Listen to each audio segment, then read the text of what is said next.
आप यहाँ पर जो तस्वीरें देख रहे हैं, ये उन कायरों की तस्वीर है, ये उन बुज़दिलों की तस्वीर है जिन्होंने पहलगाम में जाकर निर्दोष लोगों की, मासूम लोगों की हत्या कर दी, उन पर गोलियां बरसाई।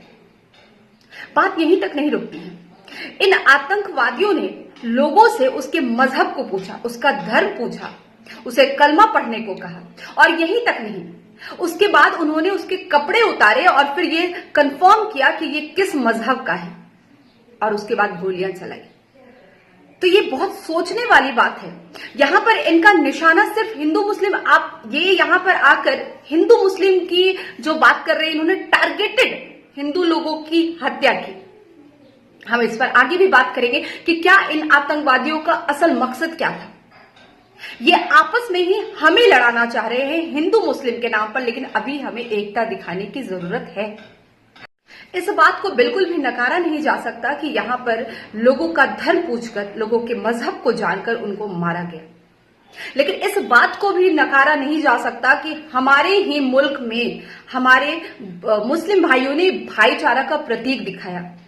मैं आपके साथ कुछ तस्वीरें साझा करूंगी। यहां पर आप इस तस्वीर को देखिए, ये है एक हॉर्समैन जो वहां पर लोगों की घुड़सवारी कराते हैं, हुसैन आदिल शाह भाई, और इन्होंने लोगों की मदद की, और लोगों की मदद करने के समय इन्होंने नहीं सोचा या इन्होंने नहीं देखा कि सामने वाला हिंदू है या वो किस मजहब का है।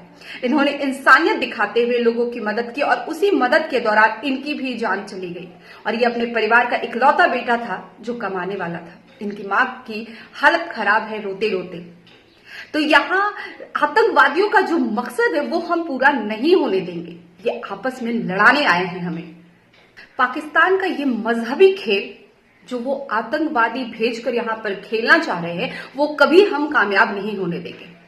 और उनके ऐसे सोच पर एक तमाचा है ऐसे हमारे मुस्लिम भाई। मैं आपको एक और तस्वीर दिखाती हूं यहां पर नजाकत अली भाई की। उन्होंने 11 लोगों की जानें बचाई, और उस परिवार से आप सुनिए कि वो तारीफें करते थक नहीं रहे हैं कि जिस तरह से उनकी जान को यहां पर बचाया गया। नजाकत अली ने भी यहां ये नहीं देखा कि सामने वाला जो इंसान है वो किस मजहब को बिलोंग करता है, वो किस धर्म से आता है। उन्होंने इंसानियत दिखाई, और पाकिस्तानी आतंकवादियों ने जिस मकसद से अपने खेल को खेला है वो मकसद यहां पर उन्होंने धराशायी किया। वहाँ पर एक्चुअल जो आतंकवादी लोग थे वो हिंदू को ही टारगेट किए थे। हिंदुओं का नाम पूछ के उनको गोली चला रहे थे। वो मुस्लिम यदि कोई व्यक्ति था तो उसको वहाँ से हटा दे रहे थे। लेकिन इस बीच भगवान का एक आशीर्वाद है कि एक मुसलमान बच्चा जो चिरमी में वहाँ से ठंडी के उलन कपड़े बेचने आता है, जो हमारे परिवार से बहुत पहले से टच है, हमारे घर में किराए से रहता था वो उसके द्वारा आज वहाँ हाथ पैर जोड़ के हमारे भांजे और इन 3 बच्चों को, परिवार को बचाया गया। वरना शायद आज हम लोग अपने परिवार को या अपने चिरमी के सभी जितने व्यापारी लोग गए थे घूमने बच्चे, उनको नहीं देख पाते। आज यहाँ बैठकर जो बातें कर रहे हैं, इन आतंकवादियों की बातें कर रहे हैं, जिन लोगों ने अपने लोगों को खोया है, हम उनकी बातें कर रहे हैं। हम शायद बातें ही कर सकते हैं, लेकिन उस दर्द को, उस तकलीफ को बस वही इंसान फील कर सकता है जिन्होंने अपने को खोया है। एक नया कपल जो घूमने गया था, जिसकी शादी को 6 दिन ही हुई थी और वो हनीमून के लिए यहाँ आए हुए थे, और उनके पति की हत्या, तो आप सोचिए उस महिला पर क्या गुजर रही होगी जो हमारी सोच से परे है। लेकिन क्या यहाँ पर सरकार पर कोई सवाल नहीं बनता? क्या यहाँ पर हम सरकार से सवाल नहीं पूछ सकते? हम उन्हें संवेदनाएं तो दे देंगे, लेकिन जिन्होंने खोया क्या वो उन्हें वापस पा सकेंगे? यहाँ पर सरकार पर सवाल तो बनता ही है। यहाँ पर इंटेलिजेंस का फेलियर तो दिखता ही है कि आपके इस नाकामयाबी की वजह से, आपके इस फेलियर की वजह से लोगों ने अपनों को खोया है।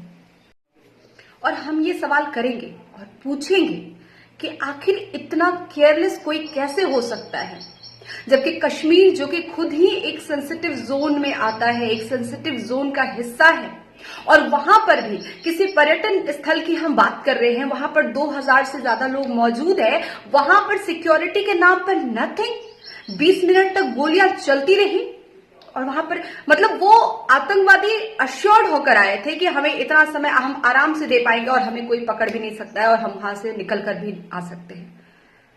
तो क्या हमारा इंटेलिजेंस ब्यूरो फिर क्यों बैठा है? क्यों नहीं आपको ये खबरें पता चली? ये कोई अनप्लान्ड वे में नहीं हुआ था। ये एक प्लान किया गया काम है जिसको आतंकवादियों ने अंजाम दिया। लेकिन हमारे पता नहीं, हमें पता क्यों नहीं चलता है, क्यों हम प्रोएक्टिव नहीं हो सकते, क्यों घटना होने के बाद ही हमें प्रतिक्रिया देनी पड़ती है और हम सवाल पूछेंगे, क्योंकि हमने सवाल शायद पहले भी नहीं पूछा। पुलवामा अटैक हम भूले नहीं हैं। आखिर किसी ने अभी तक उसकी जवाबदेही क्यों नहीं दी? क्या कोई इसकी रिस्पॉन्सिबिलिटी के लिए सामने क्यों नहीं आता? क्या इंटेलिजेंस डिपार्टमेंट सही से काम कर रही है? कोई क्यों नहीं सवाल पूछता? हमारी मीडिया क्यों नहीं यहाँ पर सरकार को घेरती है कि आखिर इतनी बड़ी लापरवाही कैसे हो गई कि लोगों की मौतें हो गई, अंधाधुंध गोलियां चल गई? ठीक उसी तरह जिस तरह से पुलवामा में 300 केजी आरडीएक्स आ गया और कहां से आया ये पता नहीं चला। आखिर जो इंटरनल इंफॉर्मेशन होती है वो लीक कैसे हो जाती है? आखिर कैसे ये आतंकवादी प्लान वे में अपनी सारी चीजों को यहाँ पर इंप्लीमेंट करके आराम से निकल जाते हैं और हमें खबर तक नहीं लगती। खैर, हमें ये पता है कि अब इसकी जवाबदेही कोई नहीं लेगा। कोई सामने से आकर इस बात को एक्सेप्ट नहीं करेगा कि हाँ, हमारी ये गलती थी, ये चूक हुई जिसके वजह से इन मासूमों ने अपने परिजनों को खोया है यहाँ पर। खैर, यहाँ पर आप मेजर जनरल जीडी बख्शी को सुनिए। उन्होंने सेना में भर्ती को लेकर क्या बयान दिया, उनका क्या स्टेटमेंट आया था, आप उनको जरूर सुने। उसके बाद कुछ फैसला ले और कुछ सोचे कि आखिर क्या कुछ बदलाव की जरूरत है हमें।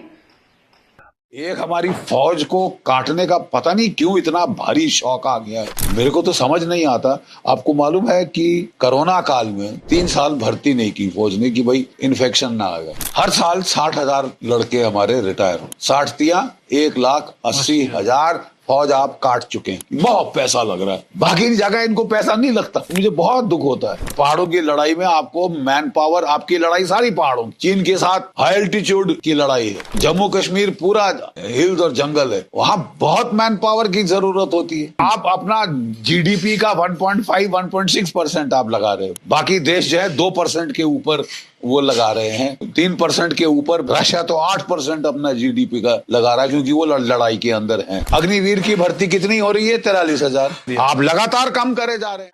तो सुना आपने मेजर जनरल जीडी बख्शी साहब ने सेना भर्ती को लेकर क्या कहा और उन्होंने अपनी बातों को रखा। और खैर, यहाँ पर जवाबदेही की हम बात कर रहे थे तो कोई इसकी जवाबदेही लेगा नहीं, हम अश्योर्ड है।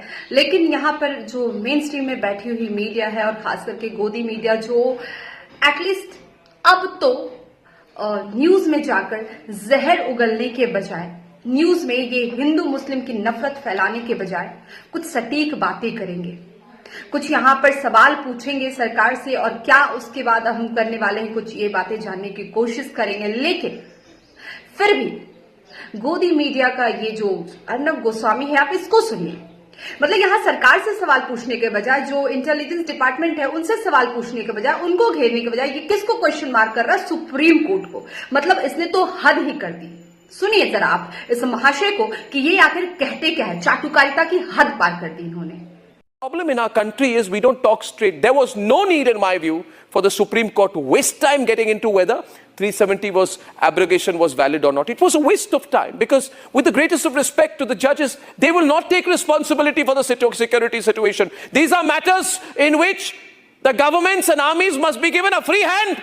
They do not need to be discussed ad nauseum by petition after petition and argument after argument in court, where the government feels obliged to give some kind of a undertaking that there will be an election in Kashmir. Why?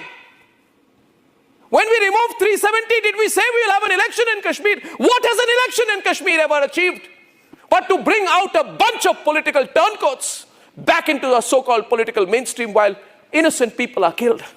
खैर, अब ये जो गोदी media है, जैसे अभी इस महाशय को आपने सुना, ये तो सुप्रीम कोर्ट पर ही क्वेश्चन लगा रहे थे। इट मीन्स कि सरकार को बचाने के लिए इन्होंने सवाल जहां पूछना चाहिए वो भी पूछना बंद कर दिया। क्या सुरक्षा कर्मी या जो इंटेलिजेंस डिपार्टमेंट है, क्या उनको ये घेरेंगे? क्या सरकार से सवाल पूछेंगे कि आपकी नाकामयाबी यहाँ है या नहीं? या फिर ये वही फिर एजेंडा चलाएंगे, हिंदू मुस्लिम शुरू करेंगे और आपस में ही खुद को घेरेंगे और खुद की टीआरपी को बढ़ाते रहेंगे? तो खैर, एक बड़ा कदम उठना चाहिए और मैं हमेशा कहती हूँ कि अब आप बड़ा कदम उठा भी लेंगे, ठीक है। अब जैसे कि पुलवामा के बाद सर्जिकल स्ट्राइक हुआ, ठीक है, लेकिन हमने खो तो दिया ना लोगों को, हमने उतनी सेना को खो तो दिया ना। इस देश ने इतनी सेना को आसानी से खो दिया। तो क्या अब उस परिवार के सदस्य जिन्होंने अपनों को खोया है उनकी वापसी होगी नहीं होगी। इसलिए हमें हमेशा प्रोएक्टिव होना चाहिए। सरकार से निवेदन है कि आप प्रोएक्टिव रहें। जय हिंद।